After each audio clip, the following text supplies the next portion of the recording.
Hi, my name is John, and today we're going to take a look at my 2022 Ford Bronco and how it's fared over the past 2 years driving 55,000 miles, both as a daily driver and as an adventure vehicle.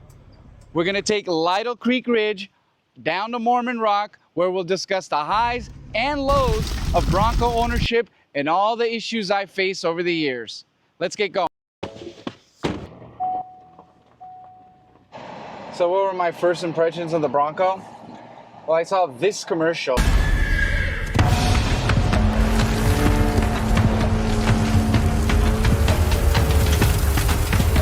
And by built wild, we mean being able to get where you need to go. And I was convinced.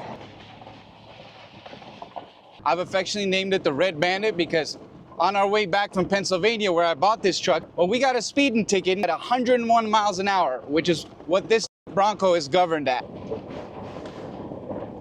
So before we get into the issues that I faced with this Bronco, let's just take a quick minute to admire the beautiful proportions on the two-door Bronco. And this tri-coat hot pepper red metallic paint is an absolute stunner and attracts all kinds of animals to it when you're out and about in the wilderness. At the end of the day, the Bronco's design is a testament to Ford's design prowess. Now, sure, the two-door Bronco might not be for everyone in terms of practicality, but if what you're looking for is style and pizzazz, then the two-door Bronco has it in spades.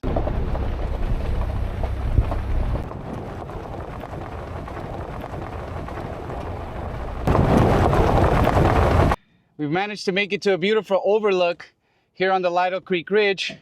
Got a small little hill to climb, undulating and uneven, but let's see if we can't handle it in the Bronco.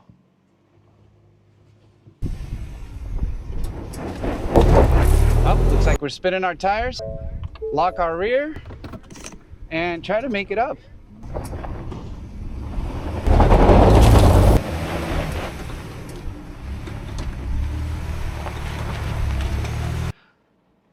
We're now at the top of the beautiful Lytle Creek Ridge.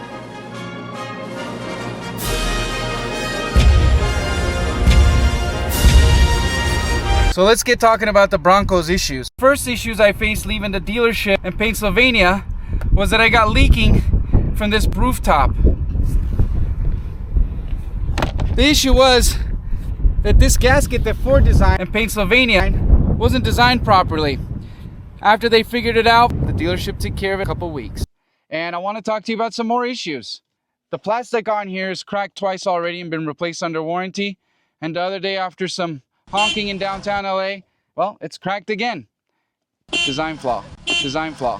And what about these seat belts? They've been replaced twice under Ford warranty. And even now, on occasion, I have to tuck them in like a little baby. These back windows started to leak from day one. The window was nearly going to fall off. So after a second repair, I'm hoping that it remains good. And by now, you've probably heard about the Bronco's cheap plastics. These Flex, cheap. Here you can see all the scratches. Cheap. You should give us better plastics. Bronco also has some door alignment issues through rubbing. Now, you'll even see this on new doors at dealerships today. Ford, you got to fix this. Now, this Sync 4 system with the 12-inch screen in the Bronco and all the additional cameras are a pleasure to use, but sometimes this thing needs a reboot like a Windows 95 computer. Come on, Ford. This isn't Sync 2.3. This is Sync 4. Can you get it right already? While digging around under the Bronco one day, I found a loose bolt in these rocker panels. This was actually... Took it to the dealership and they pulled it out. One of the other pain points of the Bronco is this heavy tailgate. When you're on uneven terrain, it can be a real pain to get this open and closed. And if you've got accessories on it like I do, definitely make sure to get a tailgate limiter or you're going to end up with a crack. These grab handles don't do very much to help you get in and out of the Bronco. Now, I've gotten these steps, which rusted out. They're bent. Ah, the aftermarket scene, isn't it great? Right now, you can see the Bronco's next problem. On the two-door, these frameless windows rattle. And I've taken it to the dealership twice, and they've both told me, well, that's just how she rolls. Now, the next issue I want to talk about is right here. Ford, why is there a random gap here that looks like it's an incomplete car? Now, I've added this rubber gasket here, because what ends up happening when you open and shut this gate is the paint starts scruffing off this edge here. Ford, you need to include some protection back here from factory. Now let's take a minute to talk about the Bronco's reliability and maintenance. I've just been doing regular oil changes at 5,000 mile intervals with full synthetic oil, even though Ford recommends it at 10,000 miles. At 60,000 miles, I plan on changing the transfer case oil and the diff oil, even though Ford recommends 100,000 miles. Apart from that, I've just done air filter changes. It's nothing crazy, basic routine maintenance. This Bronco has never let me down on the trail. I haven't broken a tie rod, and the 2.7 liter engine has been running flawlessly. So how about these marine grade vinyl seats? I opted for these instead of the leather, and I'm really thankful that I did.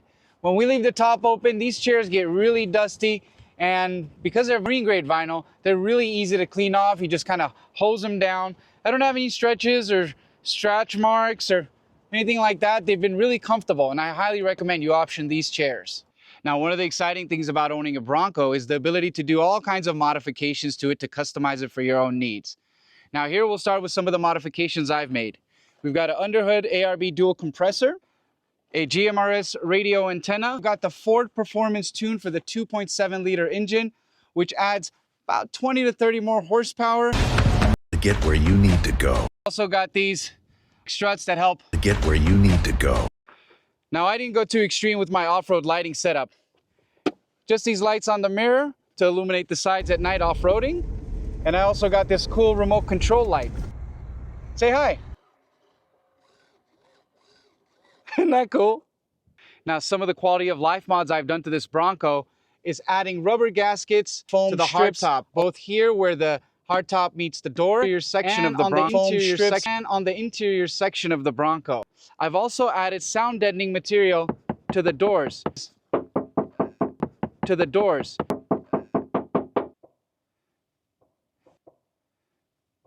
In the back of the Bronco, I added an aftermarket Kurt hitch so I can carry this Waterport 3-gallon water tank. Now, getting all your gear into a two-door Bronco can be challenging, but it's a challenge that can be overcome. Here's what I've done. I got the Goose Gear seat delete, so we only have one passenger seat in the back. I ordered this special drawer from Australia, which leaves it perfectly level and keeps all of my tools in it.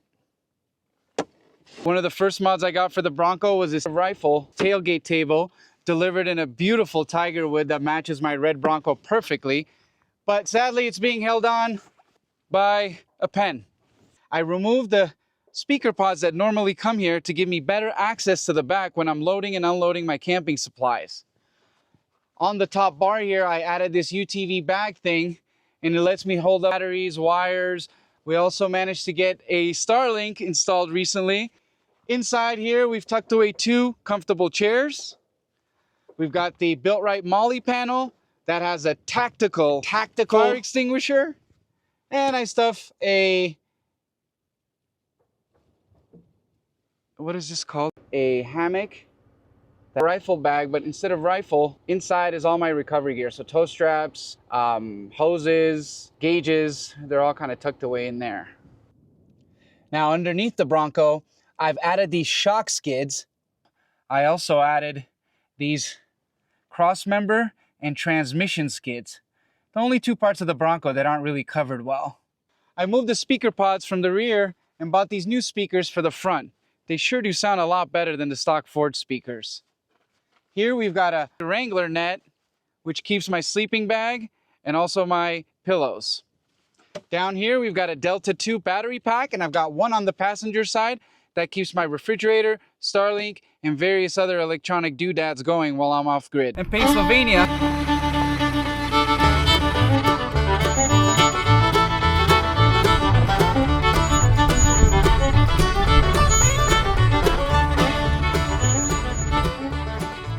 now, one of the unforeseen advantages of the Bronco's cheap plastics is that on a day like this, when it's dusty and dirty all around your Bronco, they are really easy to clean.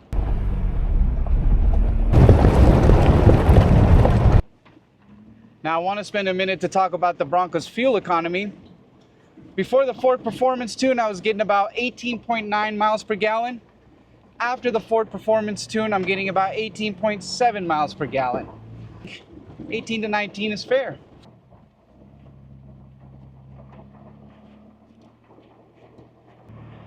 Well, I hope I've shared some good information with you about this Bronco.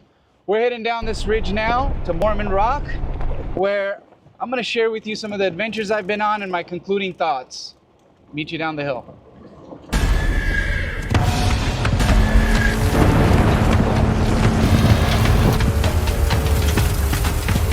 And by built wild, we mean being able to get where you need to go. Well, we made it down to beautiful Mormon Rock in San Bernardino. But one thing we did forget to talk about on the ridge were these Goodyear Territory MTs. Now, I've had these tires on for 55,000 miles. Well, they're a light tire, 55 pounds, and I have no major complaints. Next go around, I think I'm gonna be looking for a D-ply rated tire, maybe the Toyo RT Trails. Let me know if you have experience with those tires. Would love to hear how they worked out for you. Now, let's talk briefly about these Bilstein shocks on the Sasquatch package. I personally haven't had any issues with these shocks, and they've been great off-road. Some people on the forums have had rusting where the reservoir falls off, but fortunately, mine have remained on. When you're driving downtown LA streets or rough LA roads, that's where these shocks really perform poorly, especially on a two-door. It feels like it's gonna rattle the car apart. Now, I've heard that the Wild Track Edition's Haas 3.0 Fox suspension is a lot better at handling those micro bumps, and that'll be the next upgrade that I'm gonna do to this Bronco. While I oftentimes go wheeling alone, and I like to go at my own slow pace, there's no denying that the Bronco community is absolutely incredible. Whether it's local meetups, national meetups, online forums, there's always gonna be someone there to help you and teach you and share their experiences with you. Heck, I've even run into forum members in the middle of nowhere, America, and we've gotten together and wheeled together. So take into consideration the Bronco community. It's really strong, and it's gonna help you improve your riding. Now, one of the major benefits when you purchase a Bronco is that you get a ticket to the Bronco Off-Rodeo. What is the Bronco Off-Rodeo? Well, it's a place where beginners like myself or even experienced off-roaders can go and get teamed up with an expert teacher.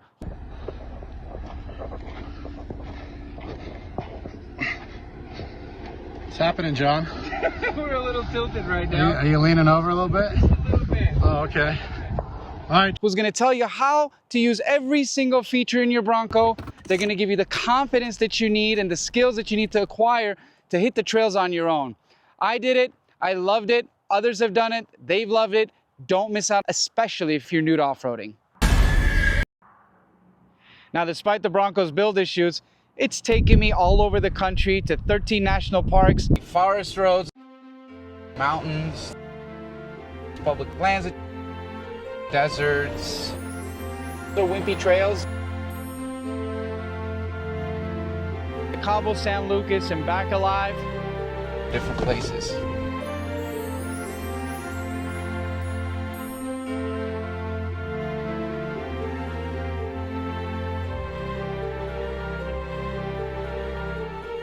But one of the most memorable experiences was saving a missing dog. You can read about that adventure. It's one of the only times I was brought to tears while in the Bronco. So if you're looking for a way to escape the chaos of modern life, afternoon heat, to reconnect with nature, discover all the beauty that exists in America, and to rediscover the joy of driving, this is even more fun than 911. And look no further than the Ford Bronco. It's not just a car, but a ticket to adventure. Nice. Hopefully I'll get to bring more episodes to you guys of my adventures in the future and read of the stories that I've linked to below. Take care. We'll catch you next time. Be right back. Like and subscribe.